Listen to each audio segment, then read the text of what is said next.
नमस्कार। इस दिल से के एपिसोड में हम चर्चा करेंगे बिहार की। सभी को मालूम है कि हाल ही में बिहार में चुनाव हुए, असेंबली के चुनाव हुए और 14 को रिजल्ट आ गया और जो पार्टी जो 2020 के चुनाव में जिसके लगभग 75 सीटें थी, वो गिर के इस बार उसकी संख्या केवल 25 रहेगी, आरजेडी। और महागठबंधन का टोटल जो सीट आई हैं वो लगभग 35 सीट आई हैं। कई लोग सवाल पूछ रहे हैं लेकिन कोई उत्तर साफ दिखाई नहीं दे रहा। कुछ शंकाएं तो हैं, उसके बारे में हम चर्चा करेंगे और इसलिए आज हम इस ऐसी शख्सियत के साथ हैं जो एक कम उम्र में हिंदुस्तान का इतिहास उन्होंने रचा है। वो है तेजस्वी यादव जी। बहुत बहुत धन्यवाद आपका यहाँ आना।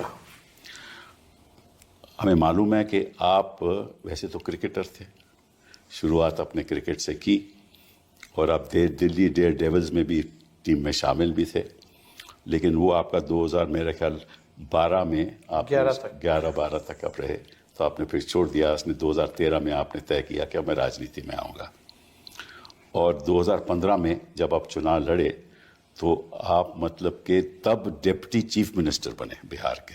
26 साल का था। 26 साल के थे। मेरे ख्याल हिंदुस्तान के इतिहास में ऐसा कभी हुआ नहीं जी। और फिर दोबारा आप डिप्टी मिनिस्टर बने 2022 में। 22। इस बीच में 2017 में नीतीश जी उस तरफ चले गए।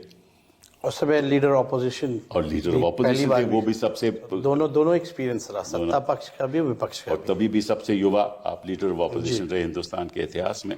तो बिहार में समझ लीजिए कि एक नई शख्सियत की लहर आई थी, मैं समझता हूं।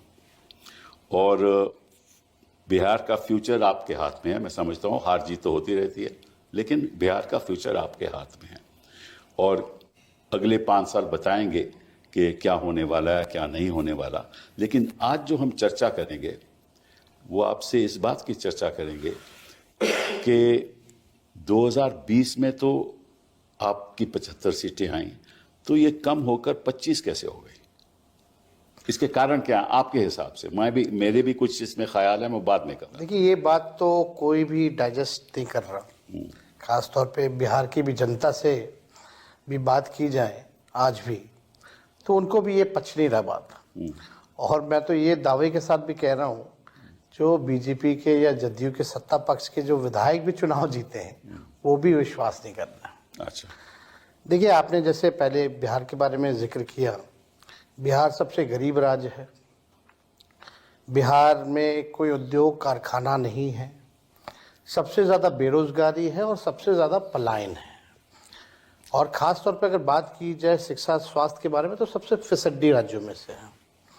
लेकिन बिहार की एक खूबी भी है कि बिहार देश का सबसे युवा प्रदेश भी है। तो तकरीबन 60% जो है युवा हैं। जो असल बिहार का जो मुद्दा पूरे चुनाव में था या कोई भी सर्वेज वगैरह भी दिखाई बेरोजगारी का था, बेरोजगारी का था। और पेपर लीक हो, बेरोजगारी हो, करप्शन हो, क्वालिटी ऑफ एजुकेशन की बात हो, शिक्षा की बात हो, पलायन की बात हो। बिहार में 3 कारणों से लोग बाहर जाते हैं: पढ़ाई, दवाई और कमाई। जी हाँ। ये 3 कारण हैं, मुख्य कारण हैं। लेकिन 20 साल नीतीश कुमार जी ने रूल किया और 11-12 साल नरेंद्र मोदी जी प्रधानमंत्री, डबल इंजन की सरकार, एक शुगर मिल चालू नहीं करा पाए। ठीक बात है। और कभी भी इन लोगों के जुबान से बेरोजगारी, रोजगार या सकारात्मक बात, पॉजिटिव बातें बिहार के बारे में कभी भी इन्होंने नहीं कहा। अभी भी प्रधानमंत्री आए तो कट्टे और किसकी बातें उन्होंने की।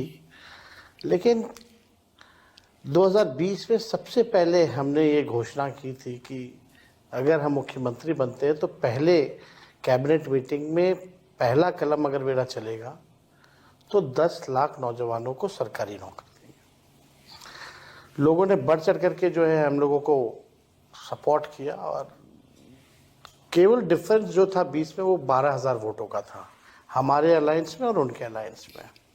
और सीटों की तुलना कीजिए तो 12-14 सीटों का फर्क, जी हाँ। 12,000 जी हाँ, जी हाँ। बड़ा, तो बिलो 1000 वोट्स जो है हम कई सीटें जो है हारे हैं। लेकिन आपको एक शब्द में हम बता देंगे क्योंकि कि अभी चुनाव में आपका हुआ क्या। उस बात का जवाब नहीं आया कि क्यों आप समझते हो कि ये आपके हम ये कह सकते हैं कि लोकतंत्र हारा है, मशीनरी जीती है।